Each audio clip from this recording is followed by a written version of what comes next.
Good morning, everybody. I see there's some interest in the election today.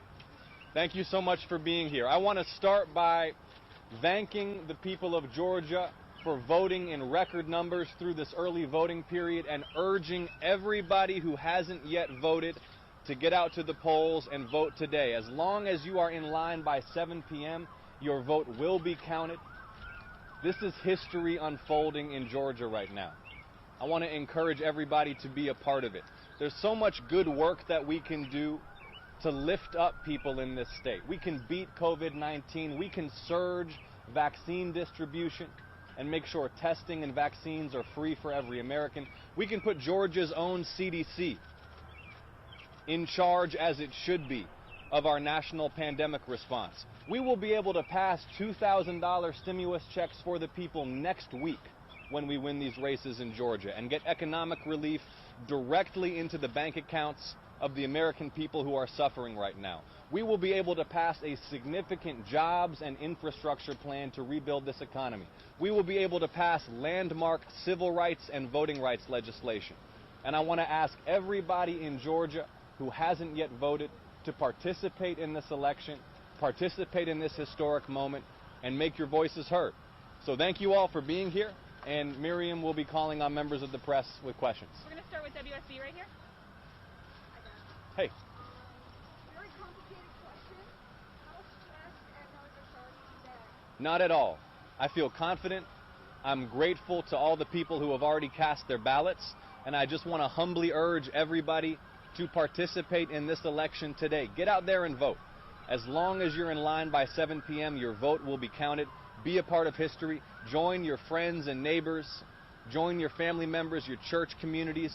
Join everybody in Georgia who's making their voices heard today. Thank you. Move over to CNN. Hey, Jon. Hey. How would you characterize Trump's laws in Georgia Secretary of State? Would you say it's illegal, and how would you try to hold him or anybody else engaging in that kind of behavior accountable in this election? It may be illegal. It's certainly improper and disgraceful. It's a direct attack on Georgia voters. It's a direct attack on the democratic process. And y'all, we're in the middle of a crisis where we're losing thousands of Americans per day to COVID-19. Hospital systems and nursing homes buckling under the weight of this outbreak. Millions of people facing eviction or foreclosure. You would not have known that based upon his remarks last night, and he's focused on trying to overturn election results. We need to get economic relief to the people.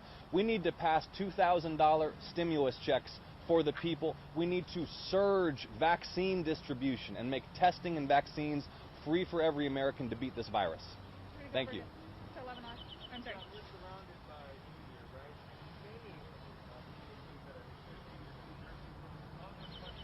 What does it say that this many media groups all around the world showed up here to Georgia to pay attention to what's going on? It shows how much power Georgia voters have right now.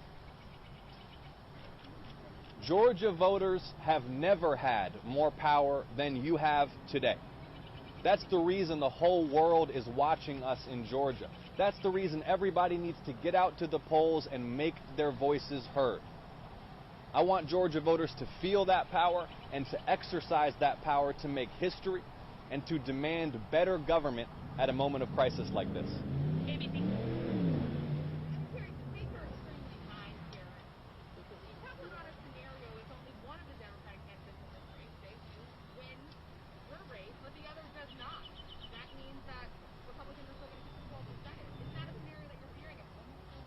When we win both of these Senate races, we will pass $2,000 stimulus checks immediately for the American people. I spoke with the President-elect about that personally yesterday.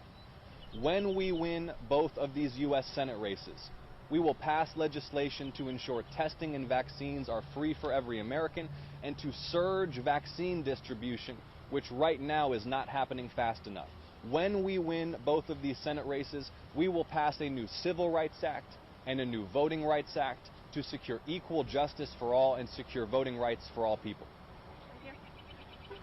One of the first orders of business, if you were to get elected into the Senate on Biden's agenda, is to repeal President Trump's tax cut. And a new study shows that would cost Georgia families $3,900 more every year. Will you still support President-elect Biden's agenda, even if it means Georgia families are going to be paying more in taxes? No, I'm going to vote to cut taxes for working class and middle class families in Georgia. And in fact, I spoke with President-elect Biden yesterday about how swiftly we're going to act to pass those $2,000 stimulus checks, which are currently being blocked by the United States Senate. I mean, here we have the American people crying out for economic relief. President Trump demanding passage of these stimulus checks. President-elect Biden demanding passage of these stimulus checks. But the United States Senate is blocking economic relief for the people. And they will block all of the economic relief that the people need if Mitch McConnell holds the Senate. And that's why it's so vital that everybody in Georgia make a plan to vote. Again, if you're in line by 7 p.m. tonight, your vote will be counted. Thank you so much. Peter. Mr. Ossoff, Hey, Peter. something that your Republican opponents are drawing a lot of attention to is a week-old comment from Chuck Schumer, where he said, now we take Georgia, then we change America. Is that something that you find particularly helpful? Because the Republicans are trying to use that against you and essentially say change America means we're going to be a socialist country. Here's the kind of change that the people of Georgia are crying out for.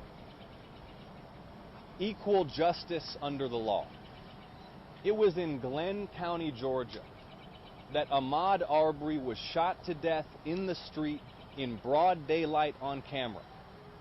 And the local authorities looked the other way because Ahmaud Arbery was a young black man. The kind of change that we need is passage of a new Civil Rights Act that will make real America's founding promise of equal justice. The kind of change that we need is immediate passage of $2,000 stimulus checks, where right now what we have is gridlock in Washington and the U.S. Senate blocking relief for the people. The kind of change that we need is legislation that will make testing and vaccines for COVID-19 free for every American. That's the kind of change that Georgia voters have been turning out in record numbers to demand, and that's the kind of change that we can deliver when we win these 2 Senate races today. Thank you, Peter. Hey. Win or lose, can you talk about the infrastructure Democrats have built in the state and how it feels like you've gotten to this point? And then, secondly, can you talk about what these races, if you win, would say to the Democratic Party more broadly about whether more center-of-the-road policies will win more voters or more liberal policies? John, can you talk this way, please? Yes, for the camera. Sure. Thank you for the question. Look, this is the culmination of many years of work and struggle. A decade of organizing, much of this work led by Stacey Abrams, to register voters, mobilize communities, empower the people to participate, but decades of work. The legacy of heroes like John Lewis, Hosea Williams, Amelia Boynton, the hundreds who crossed the Edmund Pettus Bridge in Selma, Alabama in 1965 to demand voting rights for black Americans.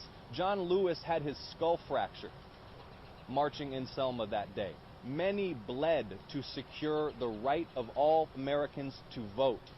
And it was so that we could have moments like this one, so that all people could stand up and demand the kind of change that we need at a moment of crisis when people need economic relief, when our public health system urgently needs support, when we have an urgent need for civil rights legislation to expand justice in this country.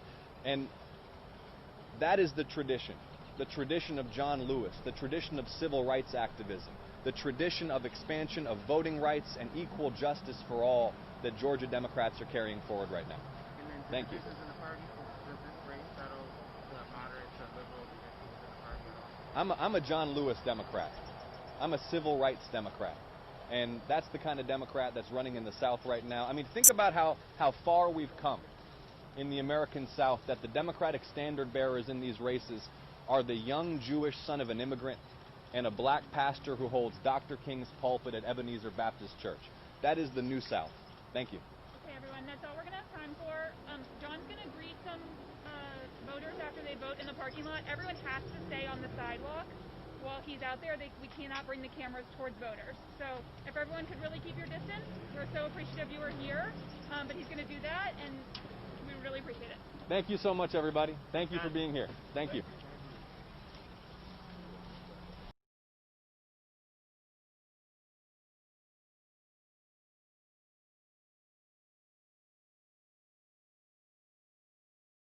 The biggest stories the moment they happen from around the globe. Subscribe to Bloomberg Quicktake now for insight in an instant.